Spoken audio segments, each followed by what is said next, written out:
Bienvenue dans cette nouvelle exploration. Euh, on pense souvent à l'intelligence artificielle, l'IA, comme une sorte de cerveau désincarné, un truc qui flotte dans le cloud. Oui, c'est l'image qu'on en a. Mais cette image, en fait, elle est assez trompeuse. Derrière les algorithmes, les interfaces très lisses, il y a une infrastructure bien réelle. Très matériel. Tout à fait.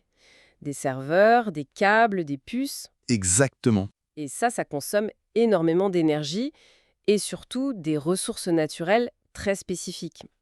Et c'est là que ça coince un peu. Mhm. Parce que la course à l'IA, c'est devenu aussi une course aux matériaux. Et ça crée pas mal de tensions géopolitiques. Effectivement. Des tensions croissantes. Aujourd'hui, justement, on va plonger au cœur de cette matérialité cachée de l'IA. On va s'intéresser aux minéraux critiques, aux terres rares, qui sont absolument indispensables pour qu'elles fonctionnent. C'est ça. Comment est-ce que la demande pour ces éléments crée une dépendance stratégique? Quelles sont les vulnérabilités? Et puis, quelle stratégie on envisage pour sécuriser notre avenir technologique? Grosse question. Oui. Bon, notre discussion, elle s'appuie sur une analyse assez fouillée de ces enjeux. L'objectif, c'est vraiment de décrypter cette guerre un peu silencieuse pour les ressources. Allez, on y va? Allons-y. Alors, pour commencer, insistons vraiment sur ce contraste. L'IA, qu'elle soit dans les énormes centres de données, le fameux HPC, Oui. ou intégrée dans nos objets du quotidien, le Edge AI, ça repose sur du matériel.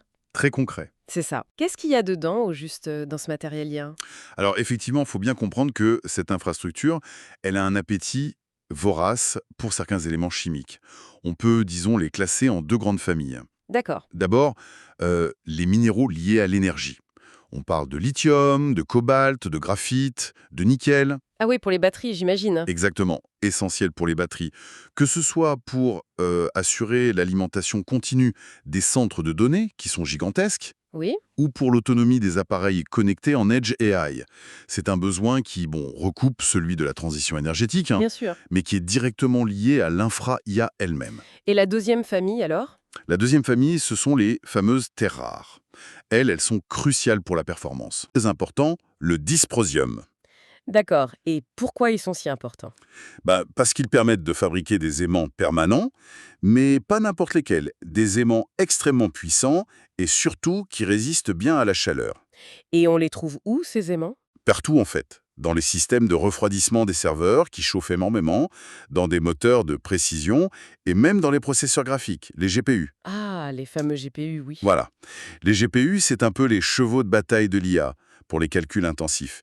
Et ces terres rares jouent aussi un rôle dans la fabrication des semi-conducteurs. Justement, les puces. On parle souvent de silicium, mais j'imagine que pour l'IA, avec ses besoins énormes, il faut des trucs encore plus performants. Exactement. Le silicium, disons le silicium classique, il atteint un peu ses limites. Surtout en termes de vitesse et de résistance aux températures très élevées générées par les calculs IA. Ça chauffe beaucoup, quoi. Énormément. C'est pourquoi on se tourne de plus en plus vers des semi-conducteurs qu'on appelle composites. Par exemple, à base de nitrure de gallium, le GaN. GNAN. Oui, nitrure de gallium. Ils sont plus rapides, plus efficaces au niveau énergétique. Mais, et c'est là que ça se complique un peu, Ah, ça nous rend dépendants d'autres métaux, comme le gallium justement, qui est lui-même un métal critique. encore un. Et son approvisionnement est très, très concentré géopolitiquement. Donc en fait, chaque avancée technologique peut créer de nouvelles dépendances. C'est un peu ça le piège. C'est un peu le serpent qui se mord la queue. Et ces aimants dont on parlait, là, les néodymes Ferbor, c'est ça? Ils sont si importants que ça? Fondamental, ils sont fondamentaux. Surtout ces aimants NDFeB, oui. Ce sont les plus puissants qu'on sache faire. D'accord. Dans les centres de données qui, comme on disait, chauffent énormément, il faut absolument que ces aimants gardent leur puissance magnétique malgré la température. Logique. Et pour ça, on leur ajoute une petite quantité d'une terre rare dite lourde, le dysprosium, le DI. Le fameux dysprosium. Voilà. C'est lui qui leur permet de résister à des températures bien plus élevées. Sans dysprosium, beaucoup de systèmes haute performance seraient tout simplement impossibles. Je vois. Il y a un truc intéressant avec le stockage des données, non? On est passé des vieux disques durs, les HDD, Oui, qui utilisaient des aimants, aux disques SSD maintenant, qui sont plus rapides, moins gourmands en énergie. c'est ça. On aurait pu croire que ça allait réduire la pression sur ces terres rares, non? C'était l'idée, oui. Effectivement, les SSD consomment moins et n'utilisent pas les mêmes types d'aimants. Sauf que, Il y a un sauf que. bah oui, la taille des modèles d'IA et surtout la quantité de données qu'ils doivent manipuler, ça explose, mais de manière exponentielle. Ah oui, les besoins en stockage sont gigantesques. Exactement. On a besoin d'une densité de stockage qui grimpe en flèche. Et pour répondre à ce besoin, il y a de nouvelles technologies qui émergent. Comme quoi, par exemple? Comme les aimants à molécules uniques, les SMM, c'est encore un peu expérimental, mais ça pourrait multiplier la densité de stockage par 100. 100. Incroyable. Oui. Et devinez quel élément est souvent au cœur de ces SMM expérimentaux. Laissez-moi deviner, le dysprosium. Encore lui, le dysprosium. Donc même si une technologie semble moins dépendante au départ, l'augmentation massive des besoins peut ramener ces matériaux critiques sur le devant de la scène. C'est assez vertigineux en fait. Donc même les progrès techno ne nous sortent pas forcément de cette dépendance. Si on devait résumer un peu les points de friction principaux, les risques. Oui, on peut identifier quelques risques majeurs, et c'est important. Ce n'est pas juste une question de « est-ce qu'il y en a assez dans le sol ?» C'est plus complexe. D'accord. Premièrement, le risque géopolitique. L'exemple type, c'est le néodyme pour les aimants. La Chine, elle ne contrôle pas forcément la majorité des mines dans le monde. Par contre, Oui. elle a un quasi-monopole sur l'étape clé du raffinage, c'est-à-dire la purification chimique, assez complexe qu'il rend utilisable. Et ça, c'est un levier énorme. Je vois. Le raffinage. Deuxièmement. Deuxièmement, le risque éthique. On l'a un peu évoqué avec le cobalt, qui est essentiel pour les batteries. Oui. Il vient majoritairement de République démocratique du Congo, la RDC, et les conditions d'extraction là-bas sont souvent dénoncées, y compris le travail des enfants. C'est un vrai problème. Clairement. Et troisièmement. Troisièmement, le risque de pénurie future. Pas forcément géologique, mais industrielle. Pour des technologies clés. Le dysprosium, encore lui. Décidément. Avec une demande qui pourrait exploser, que ce soit pour l'IA, la défense, l'éolien, il risque de voir son offre peiner à suivre. On parle d'un déficit potentiel énorme. Genre, l'offre couvrirait peut-être moins de 30% de la demande d'ici quelques années. Moins de 30%, ça c'est critique. Oui. Et le gallium, pour les semi-conducteurs avancés, c'est aussi un point de vigilance important. Compris. Donc, risques géopolitiques liés au raffinage, risques éthiques sur l'extraction et risques de futurs goulets d'étranglement industriels. Bon, parlons de l'ampleur du phénomène. Cette demande, elle augmente à quel point? Elle explose. C'est vraiment le mot. Le secteur numérique, au sens large, c'est déjà un ogre. Ah oui. Oui. Il consomme entre 30 et parfois plus de 95% de la production mondiale de certains de ces métaux. C'est énorme. 95%. Oui, pour certains métaux très spécifiques. Et l'IA, avec ses besoins massifs en calcul, en stockage, elle agit comme un accélérateur sur cette tendance. On a des chiffres sur les projections IA? Oui, les projections de marché pour les terres rares, par exemple, elles donnent le tournis. On parle de passer de, disons, 6-7 milliards de dollars aujourd'hui à potentiellement plus de 11, voire 12 milliards d'ici 10 ans. Waouh! Cette croissance fulgurante, c'est elle le moteur de ce que certains appellent la recomposition géopolitique autour de ces ressources. Mais une question me vient. Ces terres rares, est-ce qu'elles sont vraiment si rares que ça? Le nom est un peu trompeur, non? Absolument. C'est une excellente question. Le nom est historique, et oui, il est un peu trompeur. Géologiquement parlant, elles ne sont pas si rares dans la croûte terrestre. Certaines sont même plus abondantes que le plomb ou l'argent. Ah bon? Alors, où est le problème? Le vrai problème, le véritable goulot d'étranglement, c'est pas la quantité dans le sol. C'est le temps, la complexité et le coût pour passer du minerai brut, qu'on sort de la terre, au métal purifié et utilisable dans une usine. C'est long ce processus? Très bon. Ouvrir une mine, entre le moment où on trouve un gisement prometteur et le moment où on sort le premier kilo de minerai, ça prend 5 à 15 ans, parfois plus. 5 à 15 ans? Oui. Exploration, étude d'impact, permis, construction, c'est un processus lourd. Et l'étape suivante, le raffinage, la séparation des différentes terres rares qui sont souvent mélangées, c'est encore plus critique. Techniquement complexe Et et polluant, j'imagine. est souvent très polluant, historiquement. On y reviendra. D'accord. Le raffinage, c'est là qu'intervient la Chine de manière prépondérante, si je comprends bien. Exactement. C'est le point névralgique. C'est là où se situe la clé de la dépendance actuelle. Deng Xiaoping l'avait déjà dit, en 1992, je crois. Le Moyen-Orient a le pétrole, la Chine a les terres rares. Une phrase célèbre. Oui, et aujourd'hui, les chiffres parlent d'eux-mêmes. La Chine détient environ 37% des réserves mondiales connues. ce qui est beaucoup, mais pas un monopole. D'accord, 37%. Elle assure environ 60% de l'extraction minière mondiale. C'est majoritaire, mais là encore pas total. Ok. Mais là où sa domination est écrasante, c'est sur le raffinage, la séparation, la purification de ces éléments. Là, elle contrôle entre 80 et 95% de la capacité mondiale. 80 à 95%. C'est énorme. Ça veut dire que même si d'autres pays extraient le minerai, Eh bien, ils doivent souvent l'envoyer en Chine pour le faire traiter et obtenir les métaux purs. C'est ça le point de strangulation. et ça, j'imagine, ça donne à Pékin un levier considérable. Tout à fait. Avoir le minerai brut, c'est une chose. Pouvoir le transformer en produit utilisable à haute valeur ajoutée, c'en est une autre. Ce contrôle de l'aval de la chaîne, ça donne un pouvoir géopolitique et économique énorme. On a des exemples concrets de l'utilisation de ce levier. Oui, on l'a vu. Il y a eu des épisodes où la Chine a restreint ses quotas d'exportation ou mis des taxes sur certaines terres rares ou même sur les aimants fabriqués avec. Parfois en ciblant explicitement des secteurs stratégiques étrangers comme la défense américaine. C'est une arme commerciale clairement identifiée et utilisée. D'accord, c'est clair. Mais cette stratégie chinoise, elle repose uniquement sur les ressources qui sont sur son sol, ou est-ce que ça évolue? C'est de plus en plus complexe, et ça évolue. Les ressources chinoises, d'abord, ne sont pas infinies. Et puis, l'extraction a un coût environnemental élevé, dont la Chine est de plus en plus consciente, du moins pour son propre territoire. Donc, in fine. Du coup, la stratégie de Pékin semble évoluer. D'un côté, elle cherche à sécuriser des approvisionnements miniers à l'étranger. On parle de la Birmanie pour certaines terres rares lourdes, par exemple, ou de l'Afrique pour d'autres métaux comme le cobalt en RDC. Elle externalise l'extraction brute en quelque sorte. Voilà. L'idée semble être de consolider son emprise sur l'étape à plus forte valeur ajoutée, et souvent la plus polluante, il faut le dire, le raffinage, tout en externalisant une partie de l'extraction primaire et de ses impacts environnementaux et sociaux. C'est une gestion fine de son avantage géopolitique et de ses contraintes internes. Donc, si je résume un peu crûment, Oui. l'Occident a, pendant des années, été peut-être bien content de délocaliser cette industrie polluante et complexe en Chine. Mhm. Et maintenant, il se réveille avec une dépendance stratégique majeure sur un maillon essentiel. C'est un peu ça. C'est une façon assez directe, mais oui, assez juste de voir les choses.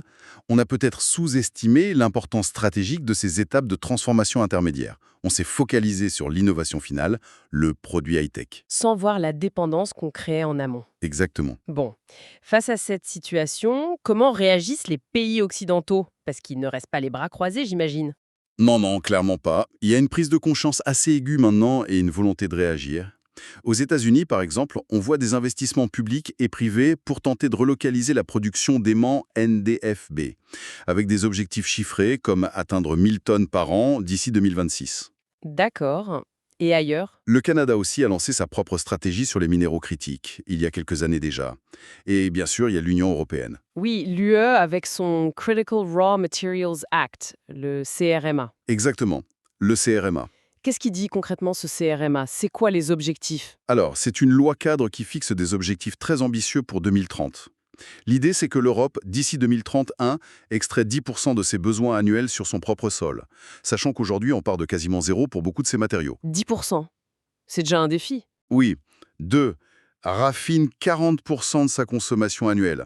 Là, on part de moins de 1% pour les terres rares. Donc, l'effort est colossal. 40%. Mhm. Et 3. Recycle 15% de ses besoins annuels à partir de déchets. Ok. Extraction, raffinage, recyclage. Voilà. Pour illustrer cette volonté, on peut citer un exemple en France, le projet de réouverture et de modernisation de l'unité de raffinage de terres rares de Solvay à La Rochelle. C'est un signal fort. Oui, c'est un symbole. Mais des objectifs aussi ambitieux, 10% d'extraction, 40% de raffinage d'ici 2030, c'est réaliste. Vous disiez tout à l'heure qu'il fallait 5 à 15 ans juste pour ouvrir une mine. C'est là toute la difficulté. Le calendrier est extrêmement serré, très très ambitieux, et les obstacles sont nombreux. Comme quoi? Bon, il y a le financement, évidemment. Ces projets miniers industriels coûtent très cher. Le CHIPS Act européen, par exemple, aide pour les semi-conducteurs. Mais est-ce suffisant? Et il n'y a pas forcément de fonds européens dédiés spécifiquement aux matières premières à cette échelle. D'accord, le financement. Mais il n'y a pas que ça, j'imagine. Non, le plus grand frein, c'est sans doute l'acceptabilité sociale et environnementale. Ah, Le raffinage des terres rares, historiquement, c'est très polluant. On parle de grandes quantités d'eaux usées chargées d'acides, de métaux lourds et même, pour certaines étapes, de résidus légèrement radioactifs qui sont naturellement présents dans les minerais. On parle d'environ 1 tonne de résidus radioactifs par tonne de terres rares produites. 1 tonne? Oui, et beaucoup d'eau utilisée aussi. Relocaliser cette industrie en Europe, ça implique soit d'accepter ces nuisances, qui est politiquement très sensible, le fameux syndrome NIMBY, Not in my backyard, Part dans mon jardin, oui. soit d'investir massivement dans des technologies de traitement beaucoup plus propres. Ces technologies existent ou sont en développement, mais elles sont coûteuses et pas encore toutes matures à l'échelle industrielle. Donc le défi est double, technologique et sociétal. Exactement. Et au-delà de l'environnement, il ne faut pas oublier la question éthique qu'on a évoquée avec le cobalt. Oui, en RDC notamment. Voilà. On ne peut pas prétendre construire une autonomie stratégique propre et durable si c'est pour fermer les yeux sur les conditions d'extraction ou de travail dans d'autres pays, ou même chez nous d'ailleurs. Non, c'est sûr. Une stratégie de résilience qui soit crédible, elle doit impérativement intégrer des exigences fortes de traçabilité, de respect des droits humains, des normes environnementales, tout au long de la chaîne. C'est absolument essentiel. Déplacer le risque géopolitique ne doit pas signifier créer ou amplifier un risque éthique. C'est un sacré casse-tête. Est-ce qu'il y a quand même des lueurs d'espoir, des pistes pour sortir de cette dépendance, ou au moins pour l'atténuer un peu? Oui, oui, heureusement, il y a plusieurs pistes qui sont explorées. Et paradoxalement, l'IA elle-même pourrait faire partie de la solution. Ah bon? Comment ça? L'IA qui aiderait à résoudre les problèmes qu'elle crée? Un peu, oui.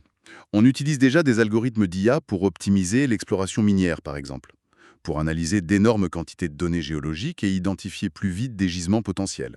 D'accord. On l'utilise aussi pour rendre les processus d'extraction plus efficaces, moins gourmands en énergie ou en eau, ou pour améliorer le suivi environnemental des sites miniers. Donc l'IA pourrait aider à trouver et extraire plus proprement les matériaux dont elle a elle-même besoin. C'est intéressant comme boucle. Exactement. Et elle peut aussi jouer un rôle majeur dans l'économie circulaire. Le recyclage, vous voulez dire? Oui, des systèmes d'IA sont développés pour améliorer le tri automatisé des déchets électroniques. Nos vieux ordinateurs, téléphones, tous ces D3E. Oui, il y en a des montagnes. Voilà. Mieux trier, ça veut dire mieux identifier et séparer les différents métaux critiques qu'ils contiennent. Et ça aiderait beaucoup à atteindre les objectifs de recyclage fixés par le CRMA, par exemple. C'est prometteur. Mais, Mais attention au cercle vicieux. c'est ce que j'allais dire. Pour faire tourner toutes ces IA qui optimisent, il faut plus de serveurs, plus de puces. Exactement. Donc, plus de matériaux critiques, l'expansion de l'IA, des data centers, du Edge AI, ça consomme exponentiellement les ressources qu'elle pourrait par ailleurs aider à mieux gérer. Donc l'optimisation, c'est bien, mais ça ne suffit pas si la demande globale continue d'exploser. C'est ça. L'optimisation ne fera que repousser le problème si on ne s'attaque pas aussi à la racine, la croissance de la demande elle-même. On y reviendra. Mais côté offre, y a-t-il des innovations technologiques prometteuses? Surtout pour ce fameux raffinage qui est le point faible en Occident. Oui, et c'est absolument crucial, car c'est vraiment le maillon faible actuel. La recherche avance sur des méthodes de raffinage plus propres, plus efficaces, moins gourmandes en produits chimiques agressifs. Par exemple? On explore par exemple le biomimétisme, c'est-à-dire s'inspirer de la nature. Utiliser des protéines spécifiques ou des bactéries qui ont la capacité d'agripper sélectivement certains éléments de terre rares et de les séparer des autres. Ah oui, c'est fascinant ça, hein. Ouais. On travaille aussi beaucoup avec les nanotechnologies pour développer des membranes ou des catalyseurs beaucoup plus performants pour les réactions chimiques de séparation. L'espoir, c'est vraiment de réduire les coûts et surtout l'impact environnemental, pour rendre une relocalisation plus acceptable et plus viable économiquement. D'accord. Et le recyclage? On en parlait? Développer des filières nationales, c'est important aussi, hein. C'est fondamental. En France, par exemple, il y a des initiatives pour structurer ces filières. C'est une source d'approvisionnement qu'on appelle secondaire.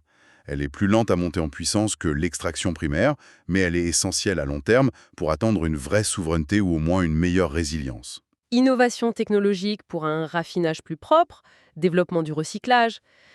Mais si tout ça prend du temps, des années, quelle est la solution la plus immédiate, disons, pour réduire la pression? Eh bien, si on prend un peu de recul sur tout ça, la substitution de ces matériaux par d'autres, quand c'est possible, ça prend du temps. Le déploiement du recyclage à grande échelle, ça prendra aussi des années, voire des décennies pour atteindre les objectifs. Oui, Du coup, l'analyse des risques des dépendances, Elle suggère fortement que le levier le plus direct et potentiellement le plus efficace, à court et moyen terme, c'est ce qu'on appelle de plus en plus la sobriété. Sobriété matérielle et énergétique. La sobriété, c'est-à-dire consommer moins de numérique, utiliser moins l'IA. C'est un peu l'idée, oui, ou du moins utiliser différemment. Ça implique de questionner la croissance effrénée du secteur numérique lui-même. Est-ce qu'on a toujours besoin de modèles d'IA plus gros, plus gourmands en données et en calcul? Hmm, Est-ce qu'on peut concevoir des infrastructures, des applications, des services numériques qui soient plus économes en ressources dès le départ? L'éco-conception. d'accord. Et peut-être aussi, c'est plus délicat, limiter certains usages qu'on pourrait considérer comme moins essentiels ou peut-être même ostentatoires en termes de consommation de ressources. C'est un débat de société, complexe, Oui, c'est un débat énorme. mais qui semble de plus en plus incontournable si on regarde les limites physiques, géopolitiques et environnementales. D'accord, bon. En résumé, si on devait vraiment retenir l'essentiel de cette exploration d'aujourd'hui, c'est que l'avenir de l'IA, aussi immatériel qu'il puisse paraître, en fait, il est suspendu à des fils bien matériels. C'est ça. Ces métaux critiques, c'était rare. Et cette dépendance matérielle, elle crée une vulnérabilité géopolitique majeure, surtout face à la Chine qui maîtrise cette étape clé et souvent polluante du raffinage. Tout à fait. La guerre des métaux pour l'IA, elle est bien réelle, même si elle est silencieuse. Et c'est une lutte pour la souveraineté technologique industrielle. Exactement.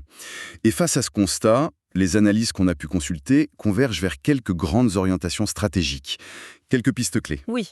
Mhm. Premièrement, il faut prioriser, investir massivement dans ces fameuses technologies de raffinage propre, le biomimétisme, les nanotech, pour rendre une relocalisation possible, acceptable et compétitive. D'accord. Le raffinage propre. Deuxièmement, il faut accélérer la sécurisation de ce qu'on appelle le milieu de chaîne, c'est-à-dire la fabrication des composants intermédiaires comme les aimants haute performance NDFeB.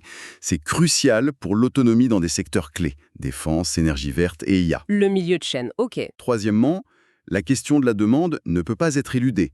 Il faudra sans doute réfléchir à encadrer la croissance du numérique, via des normes, par exemple, qui favoriseraient l'éco-conception, la réparabilité et cette fameuse sobriété matérielle et énergétique. Agir sur la demande aussi. Oui, et enfin, quatrièmement, il faut renforcer et diversifier nos approvisionnements, en nouant des alliances, des partenariats stratégiques avec des pays producteurs qui sont fiables et qui s'engagent à respecter des normes éthiques et environnementales strictes, avec une traçabilité sans faille, notamment pour des matériaux comme le cobalt. Il faut éviter de juste déplacer les problèmes ailleurs. Diversification éthique et traçable, compris.